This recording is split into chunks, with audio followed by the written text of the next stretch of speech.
Hi, my name is Molly. Hey, my name's Ken. Together we make Bornandbound with our two dogs, Tucker and Mel. Today we're going to answer a couple questions for you and kind of give you a little in-depth look at our life living tiny. Collectively, we've been living tiny for a little over 2 years now. You may remember us last year. We lived in a tiny home at that point in time, and now we live in our van that we just finished. Yeah, so we've been living in the van for a little over a month and a half now, and we've just been out west. But for now, we're just answering a few questions for you guys. And the first question is, what are 3 life lessons you have learned from living tiny? You want to go start that first? So I would say number one, for me personally, a life lesson is, if you know me, I am obsessed with home goods, TJ Maxx, Marshalls, all of that. And I have learned to become a little bit less of a consumer because I can't buy those home decor items that I would want to put in a traditional home anymore.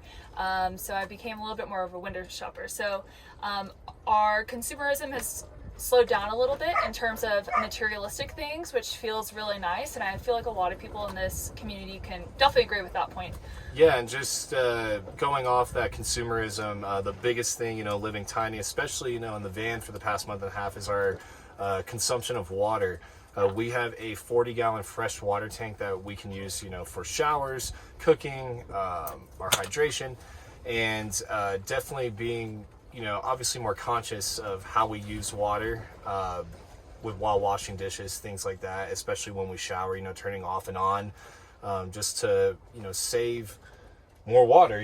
That's the point. And I would say probably like the third one is being just respectful and more conscious of your partner.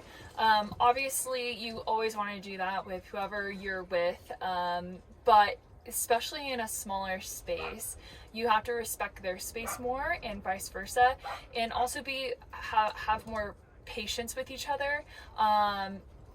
Because it is easy to bump into each other, get annoyed, or let things boil up, but you have to get ahead of that and communicate more and be more proactive about whatever argument that you're facing, and just hash it out and move on. And for us personally, it was an easy transition going into van life because we were living in a tiny home, 267 square feet for the past couple of years. So we know how to do the tango going around each other. Yeah. We also do know that, if one gets annoyed with each other or if one just needs their own space, they could easily go outside or go into a separate space of the house and just respect that peace and quietness that person is seeking for. But for us personally, it was a really easy transition. And those are the 3 life lessons that we've learned from going tiny. So the next question that we have to answer is, tell us about your tiny journey. So we're originally from Austin. So after completing this van, we immediately headed west, out to West Texas first, then going through the Petrified National Forest, through right outside of Albuquerque, New Mexico, making our way through Arizona, staying a night in Flagstaff and also a night in off Lake Powell. And then we've made our way into Utah. We started off in Hurricane and did the loop through Bryce Canyon, Moab, Arches, and just going through southern Utah for about 3.5 weeks. Yeah. So that's been the majority of our trip before getting into Colorado, where we are right now. Yeah. Like we said before, we've been on the road for about a month and a half. So we've just really been venturing off into Utah and also Colorado, and we plan to stay out west and venture all what this country has to offer out here for the fall and the winter. Yeah, our kind of mindset for the tiny house started with what makes us happy, and we both decided and just fell upon that when we travel, we are our best selves to ourselves and to each other, and ultimately that made us the happiest in life, was exploring new parts of the world, new cultures, meeting new people, even if that just meant going to a new city in the United States. So we wanted to see how we could make that possible, and we started with a tiny house to kind of downsize our life and save money, and then we ultimately made the jump and bought our van, and here we are today. So if you're thinking about it, you can totally do it. Yeah, and if you are even thinking about the slightest bit, reach out to anybody in the community, the van, schoolie, even RV community, any of those forums, pages that you can go on. Just do your own research, and if it's something that you want to get behind as far as, investing in it, building it, or having someone else build it, do it. It's you can only try, and I encourage everybody to do it for at least a few months, and if you love it, keep going, and if not, I'm sure there's some pretty good memories that you've made along that way. So that's been our tiny journey so far. The next question is, how do you keep harmony with your partner when living in a tiny space? For myself, like we stated before in the first question, it's been an easy transition for us from living in a tiny house. But before that, just being mindful of the mess you make, whether that's cooking, getting some clothes out, doing your shower activities, anything like that. Make sure you pick up after yourself. A tidy home is a clean, it's a comfortable home. So just keeping mindful as far as like picking up after yourself for your partner. And also, I don't know, what else? Yeah, I would say another thing is just it's easy to get caught up in, oh, I can't wait to go do this, or oh no, our tire blew out, or whatever, and you can easily get caught up in the moment if it's not a positive experience.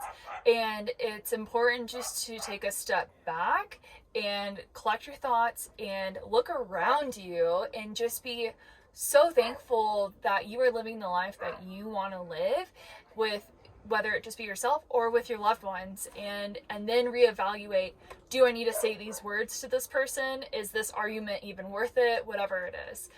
Because at the end of the day, life doesn't have to be difficult. Yeah, and feeding off that, it's realizing the lifestyle that we are living is a dream come true for us. So coming along a barrier or a frustration, whether it's between each other or you're going through it together, maintenance on the van, missed that turn back there, whatever it is, the little things that can get to you, taking that deep, calm breath and just realizing what we're doing is a dream come true for us and for so many others as well in the community. So that's how, for the most part, we keep the harmony, and smoochies as well. Those are always good too. And good cooking. Good cooking is a good thing too as well. The next question is, what was the reaction you told your family and friends as to why you were going to go tiny?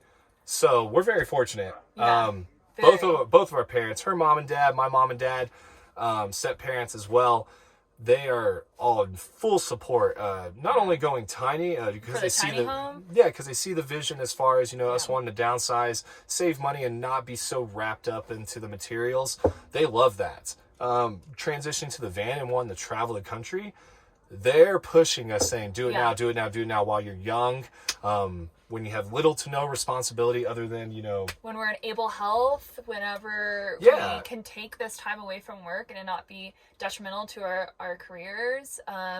When we have our pups with us that are still in really good health, honestly, a lot of the timing came around their ages. They're getting older, and we don't want these last years of their life to be in pain whenever they're traveling, just like we don't want to be in pain when we're traveling. So we're doing it while they're still young, while they're still able-bodied, and overall, our friends and family, like Ken said, have been the most supportive. Everyone is like, let us know where you're going to be. We'll come and meet you. Everyone's always checking in with us. We even had multiple friends come and help during different stages of the build with the van.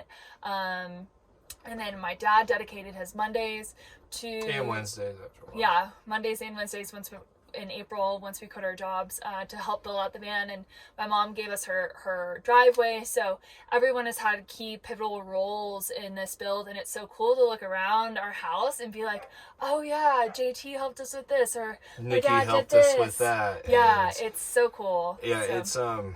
it's definitely memorable, and it makes this process and journey as far as the van build goes itself a lot easier when you have that support group That from your much family and sweeter. friends. Yeah. And we had a nice going away party too. We did. But yeah, like Molly said, all of our friends are in this van with us and family. Yeah. And yeah, we're just going on our journey, and they're going to come visit us along the way. Yeah, I mean, I think it's just so cool. Like, his mom's going to come hang out with us in the next month or two. I have 2 girlfriends that are going to be flying in while Ken flies out, that are going to stay with me in the van. So it's just, it's so cool to be able to still live a normal life, entertain our friends, host our family, but we're just doing it on a way smaller scale, and getting to show them why we love our lifestyle so much. So it's really special. So the reaction has all been positive from Yeah. our family and friends, and we couldn't thank them. We're always in debt for that thanks. And honestly, if anyone is negative, we're likely not like that close to them anyways, and we just don't talk to them. So. Yeah, I mean, we haven't really received very much negativity, and I'm sure it's the same way in the community. I'm not too sure. I'm not going to speak for anybody else, but Follow your dreams. Don't listen to follow other your people. dreams. Yeah, don't. If it's something that you want to do and you love, and it's benefiting you, then yeah, I mean, go after it. But you know, it's not for everybody, and that's why we encourage everybody to at least try living tiny. Agreed. For I don't know, a month, 2 months, 3 months, however long until you get tired of it. So we want to thank you so much for hanging out with us this afternoon and watching our interview. You can reach out to us on Instagram at Bornandbound. All one word. Or on YouTube, we are posting weekly YouTube videos Sunday at 10 a.m. Central Standard Time. As of this week. Yeah, as of this week, and coming up, you know, probably in the next few short weeks, maybe sometime in the middle of the week, we'll have a shorter episode of just what we've done as an activity for that week on our travels as well. And we also make little like TikTok videos too of like how we find Trying water. to get into the TikTok game. Yeah, we're not very successful at that. Yeah, but you know, it's fine. We're on that cusp of older millennials in a sense, but we are on social media platforms, so feel free to reach out to us. We're happy to help you if you have questions about going tiny, if you have questions about a build, if you have questions on where to park, whatever it is. We're here to help you because at the end of the day, this community has been so helpful for us in getting us to where we are today. So we're very thankful for that. Thank you so much, guys. All love, and we'll talk to you guys soon. Bye. See ya.